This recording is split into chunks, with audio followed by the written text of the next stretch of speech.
Bada boom, bada bang, bada bop. We are back today with the top 5 daily trainers of 2025 so far. These are the shoes that you can use to stack mileage, that you can use for recovery runs, that you can maybe even use for some workouts here and there. These are the do-it-all workhorse shoes. Now, if you're looking for a new shoe, you got to make sure you check out the Supwell app. It's my app. It's the best buy, sell, and trade marketplace out there. It's the best place to find highly discounted shoes under MSRP. I've seen all of these shoes posted on the app on great deals. We also have the merch that just went live. Let me throw up the graphic. I'll step to the side. Yesterday I didn't step to the side enough, so I had to shrink it. So let me see if this is enough to the side. And we have a 10% off discount code on the app for the merch, which is another great reason to sign up. What are the other great reasons to sign up for the app? The best dang community out there. We got people stacking runs left and right, supporting each other, getting better. And we have the Running Warehouse discount code as well. 20% off of gear, which is just wild. That's one of the best discounts out there. It takes 20% off of Patagonia, off of any new singlets, the CLA singlets, all the top stuff, 20% off, and 10% off fuel. So if you're getting new electrolytes for the summer, new hydration, new gels for the summer, you can get some money off of that. So get in with us and enjoy today's video.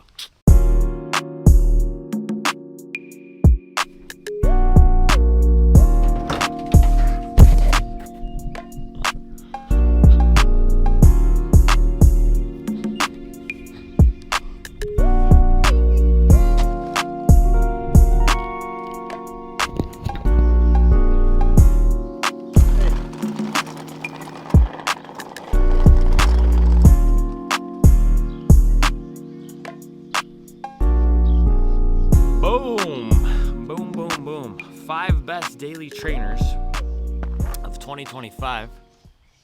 I think I probably did the intro, right? I did the intro so we can just get into it.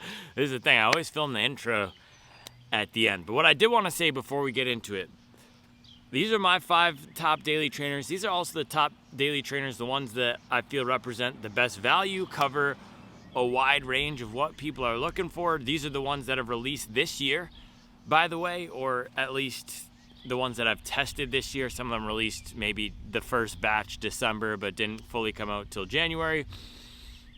And then the other thing, my testing methodology. So all of these shoes, save for one. That's what you fancy people say. All of the shoes, save for one, 7 years ago, are up at 100 miles. So the way I've been testing shoes recently is running them. I'll do the first run review. If I like them, I'll continue to reach for them, incorporate them into my training and my rotation. If I don't like them, I might never run them again, and then I'll get them up to 100 miles. For a while there, I wasn't doing the 100-mile reviews formally, but it's a nice way to close out with my final thoughts on the shoes. So 4 out of 5 of these shoes, I've gotten up to 100 miles. One of them is really close, and I'll probably get it up to 100 miles soon. I used to do a lot of high mileage testing and get it up past 100 miles.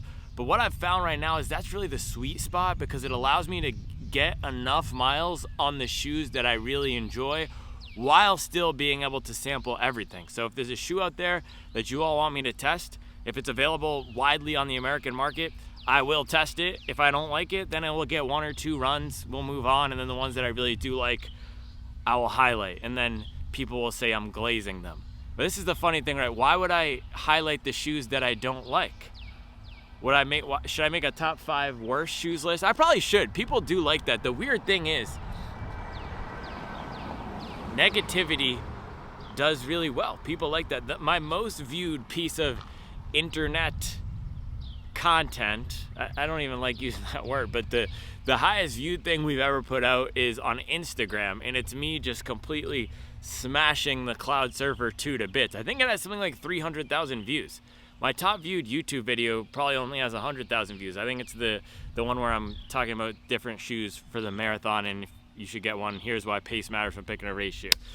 Anyway, we're gonna keep it positive today. These are the 5 shoes that I've really enjoyed. So I will go number 5 all the way up to number 1.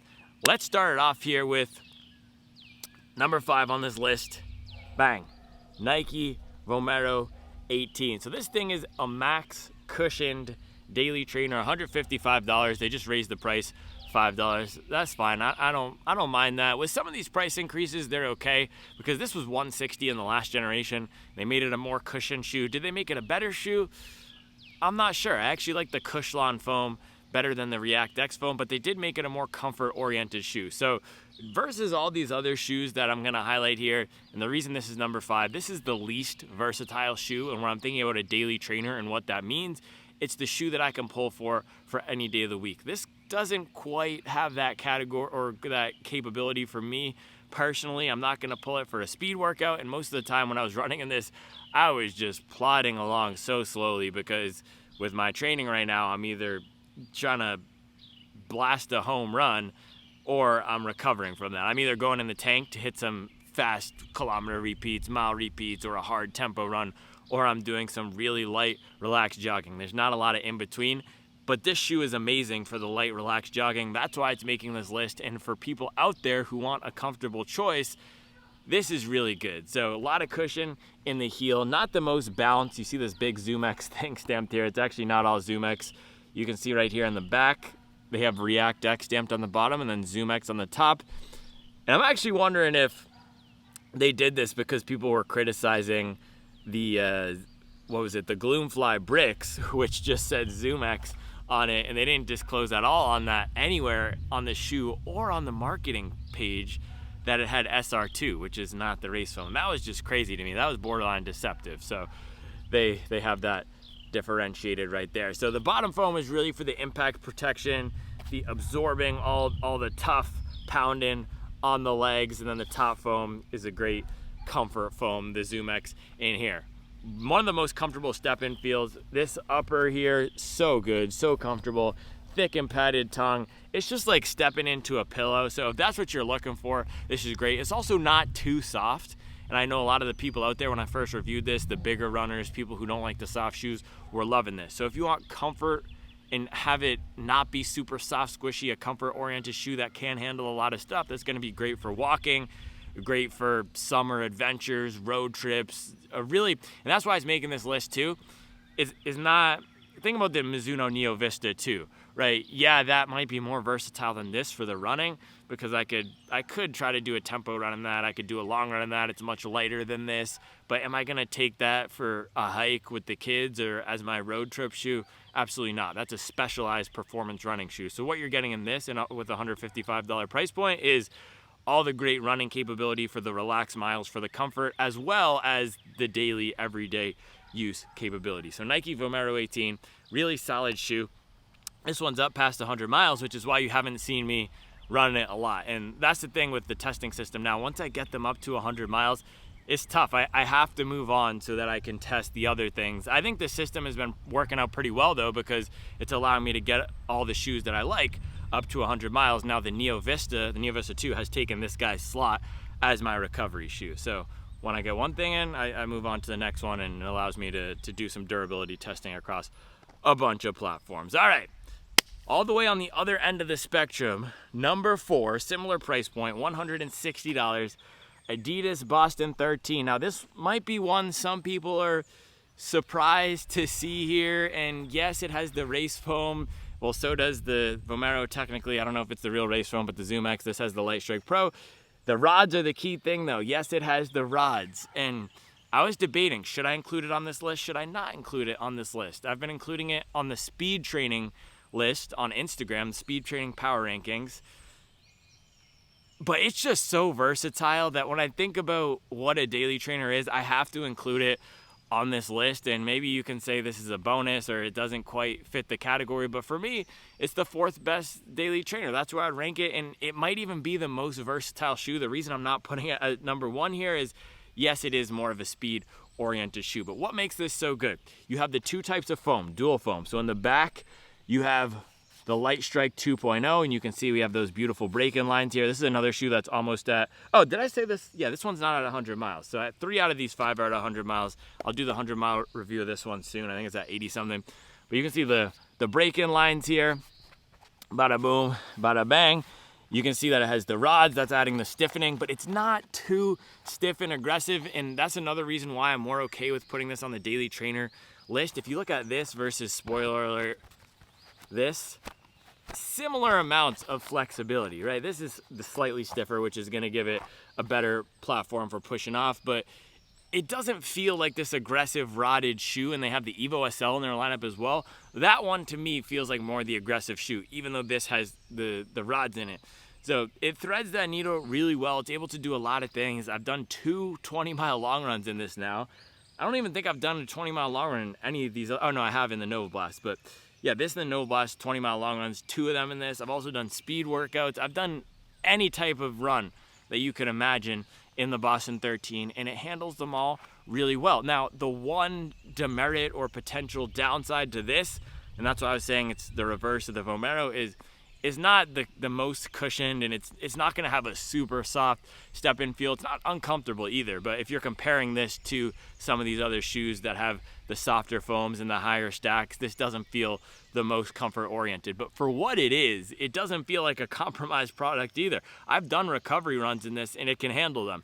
The issue though is sometimes I'll be saying, okay, I'm doing a recovery run, and then I'll end up throwing in some strides and just ripping because I have this thing on, and I love doing strides in it because of the forefoot feel with the rod. So truly a great versatile shoe. Also for the summer, this is what I was gonna say about the Vomero. This upper is not that breathable, very breathable upper on the Boston. They improved it a lot from the last version. Great padding, both on the tongue and around the back. So best do-it-all shoe of 2025. This is sitting up right there for me. I'm gonna go to the vacation next week. We're going to the Poconos. If I were only picking one shoe, I would take this guy. I would probably take this and the Salomon Aero Goat 3 and have those if I could. But man, this I choose this over the Aero Goat for workouts, of course, because this has the race foam in the rod. So if you're doing marathon training and you want something that's capable for traveling this summer, this is the one I would get. And again, with the rod setup, it doesn't feel too weird and aggressive. It's not going to make you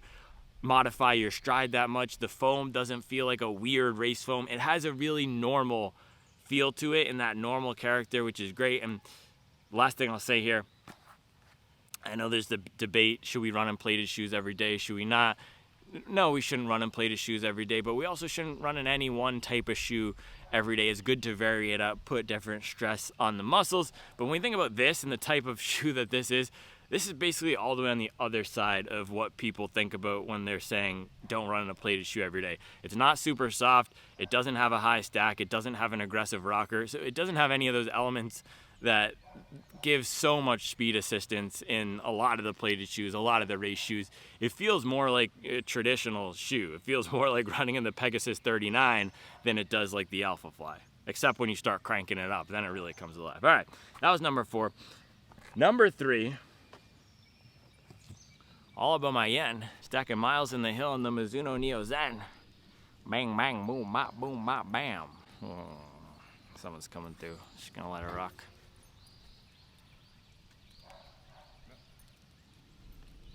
The mileage that I'm on, you boys just wouldn't understand. I really might drop a mixtape. Only ShoeTuber dropping bars. Yeah, Mizuno Neo Zen, $150. This is the best soft daily trainer. Not even of this year, but of, if we look at all the releases, better than the 1080, which came out last year, better than, I don't know, whatever soft daily trainer you want to pull. This one beats it. This is the Invincible killer. This is the New Balance More V5 killer. And the kicker here, it is so light. It's 250 grams.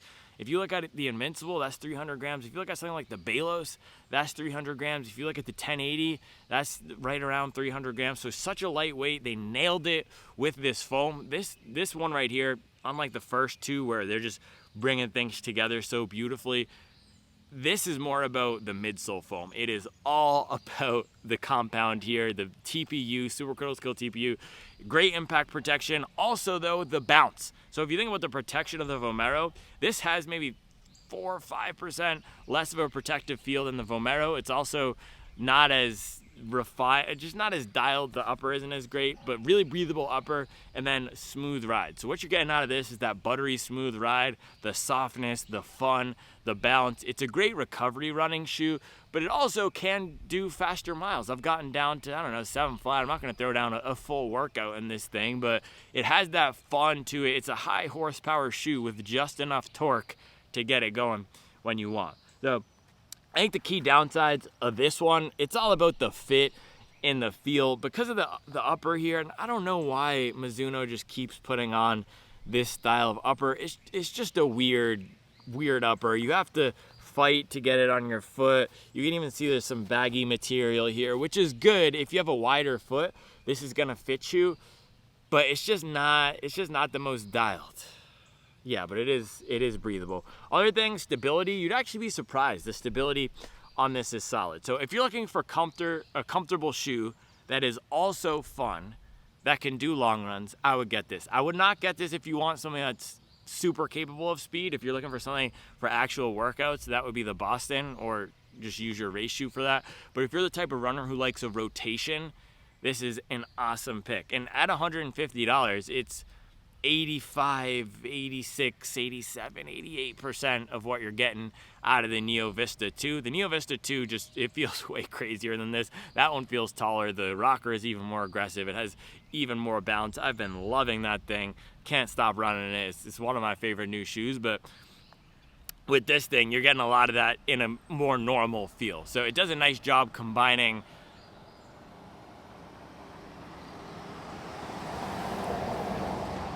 what you want out of a normal daily trainer with a Super Max Stack shoe or a Max Cushion Gang shoe. So it's a Max Cushion Gang daily trainer. It's a beautiful thing. All right, number 2.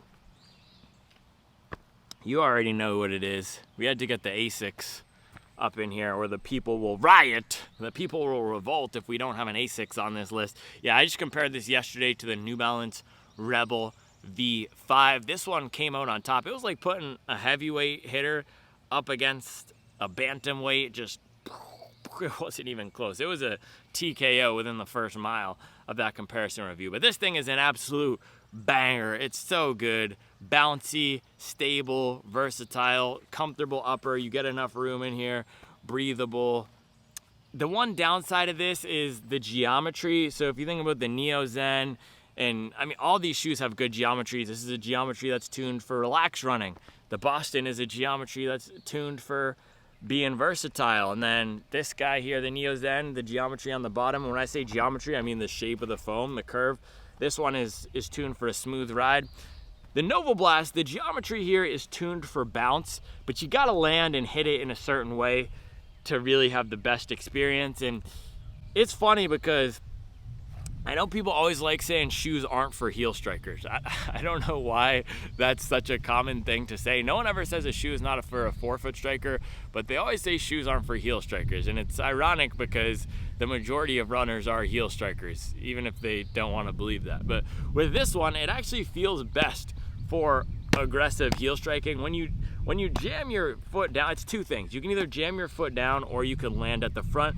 It actually doesn't feel the best for more midfoot or flat-footed landing. That's where the chunky heel will hit. And it's a similar issue with the Super Blast actually, except because this has the softer foam and less of it in the back, it's not as weird for midfoot runners. So you either got to be jamming and just putting power down or popping off the front for strides. But I've been able to work with it, and the shoe, the comfort, the midsole, again, a shoe where the midsole foam is really nice, and a lot of the reason why it's such a good shoe, all of that outweighs any potential downside. And I was reviewing the Neo Vista the other day, and I said in that video, I was just talking about how the upper is bad, and I got in a back and forth with someone in the comments where they were asking, aren't there any shoes, good shoes without bad uppers?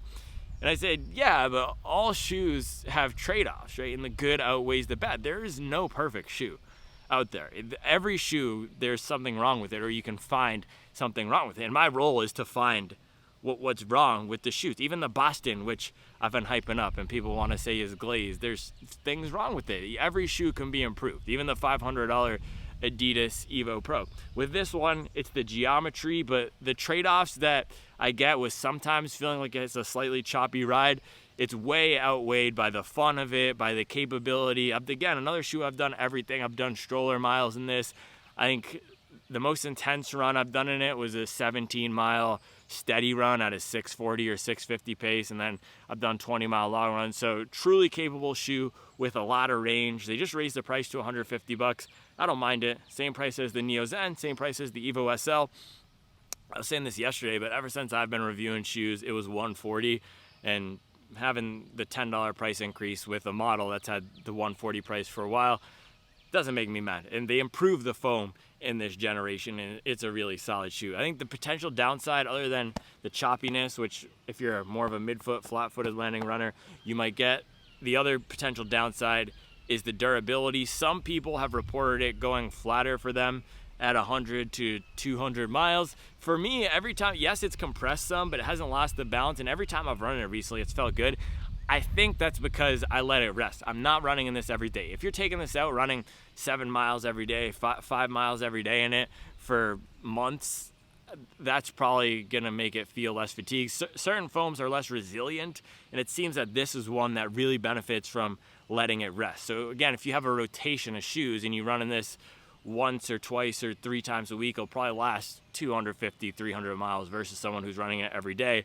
It might feel flatter. So that's the value equation for you. But either way, complete banger. The grip is the other thing. So I guess there's 3 downsides to this. The grip is the other one, but I ran it in the pouring rain yesterday, and as long as I'm not trying to do a workout, it's fine. That's really where grip comes into play for me, is trying to run faster in a shoe. This isn't a shoe where I'm necessarily going to do a full workout, so it's fine. It's fine. It's workable. The Boston has the best grip out of all these here. And the next one on this list, which is nearly unflawed. Even the best shoes have flaws, though. You already know what it is. The Salomon AeroGoat 3 and, boom, Salomon AeroGoat 3 Gravel Edition. So 2 awesome shoes. You can see, let's just get straight to the one thing wrong with this shoe, and then I'll tell you all the good. But the one thing wrong with the normal version on this side was the rubber wore down super quickly. This is at 100 something miles. You actually can't, on this one, it didn't wear through. But on the right pair, it was worn through and you could see some exposed foam. The Gravel Edition, it has a thicker outsole. It's designed to look like a gravel bike. And it also has one of the grippiest rubbers I've ever tried. I ran in this in the most torrential downpour I think I've ever run in. This was 2 weeks ago, just madness. They're all crazy out here in the Carolinas. It rains hard during the summer. By the way, people in the Pacific Northwest, they think they have this monopoly on raininess. If you look up rainy days Charlotte versus rainy days Seattle, 7 days difference, maybe even fewer days difference. So Pacific Northwest people, calm down. You don't have a monopoly on the rain. Yeah, this is great in the rain. It also has an improved upper from the regular one. So the 2 main things people were critiquing the regular one for is the rubber not lasting that well, and then the upper being too loose. I didn't mind that because the midfoot had a nice fit for me. It was just extra additional room in the front. And for a daily trainer or a comfort-oriented shoe, I don't mind having some extra room. I would rather that than have it be slamming the front of my feet. But the AeroGlide, the Goat Glide Gravel, the Glide Goat Gravel, that improves on that with the fixed upper. The tongue is part of the shoe, which is cool. It's a sock fit. And then because you got this toe cap, I think it gives the illusion of it having a tighter fit, or at least just being flatter up there. But what makes this shoe so good, again, like the Nova Blast, like the Neozen, it's all about the midsole material. This compound, beaded TPU. It's light, it's bouncy. I just float along in this thing. I can handle, or it can handle, any type of run. Another shoe where I've done stroller miles, I've done recovery miles, I've done faster steady runs down at 630, 620, and the bounce in here, it's just really special. Once I get this thing going, I'm just cruising. And unlike the Nova Blast, I don't have to run a certain way and there's no choppiness. It's just such a smooth ride. I think one of the nice things they did here is they've scooped out this thing in the middle. And they scooped it out, so when you land, the foam compresses and goes to the side, which creates a really smooth protective platform in the back, and then the bounce is just super good. I have heard for more forefoot runners that it reads as a firmer shoe, because if you're landing on the front, you land right on top of this rubber patch right here, this Contra grip, so it could feel firmer. But for me, this is right in that Goldilocks zone. It feels soft and fun when I want it to. It's comfortable when I want it to be comfortable. The weight is also super light. This is about 270, 280 versus something like the Vomero, similar amount of stack. That's 40, 50, 60 grams heavier. So it has the lightweight, it has the stack, it has the bounce and the protection. The upper is nice and breathable for the summer.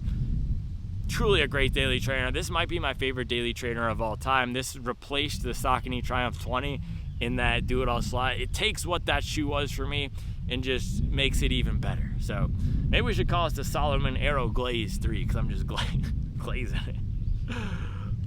What is it with the glaze thing, man? I talked about this the other day. We clipped it off for Instagram and everything, so I'm not going to clip this off for Instagram, but you need to be able to enjoy things. We need to be able to enjoy things. Why do we have to make fun of people for enjoying things? The other thing is people make fun of people for trying hard now. I saw someone criticizing Tyrese Halliburton for effort. They were saying, because he had some clip after the game, and it was someone commented, "That's a lot of effort."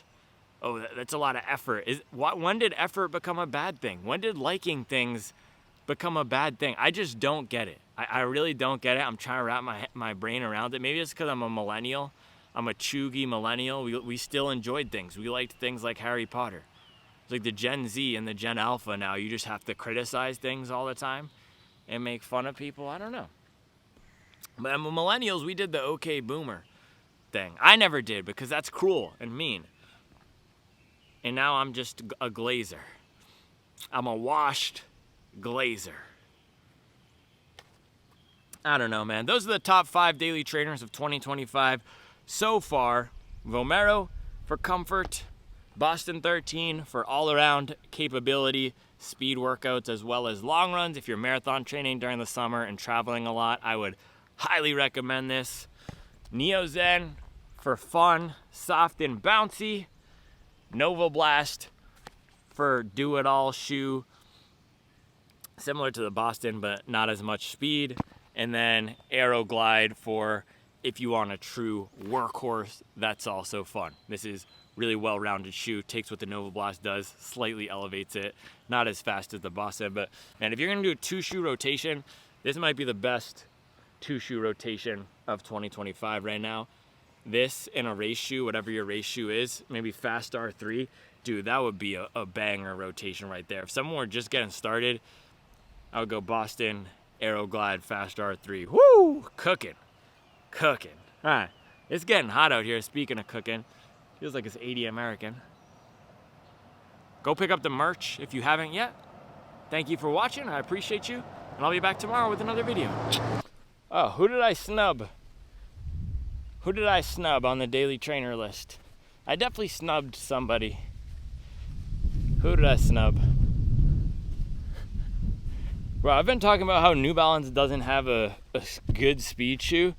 And somebody mentioned the Pacer. I straight up forgot about that shoe. So there's potentially a shoe that I just forgot about. That's awesome. That's not on this list. So let me know. Who did I forget? The Bandai. No, the Bandai was on the Max Cushion list.